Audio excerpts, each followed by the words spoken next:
दिव्य सौंदर्य सौशील्य सम्मोहना नित्य कारुण्य सौजन्य सद्भावना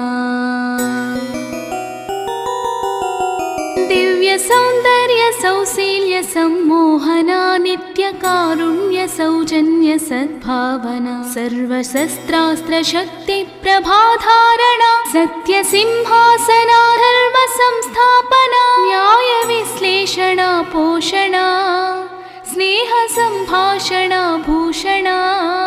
वेद वेदांग शास्त्रार्थ विद्याधना आदि काव्यामृतानंद संवर्धना राम सीता सती प्राणनाथा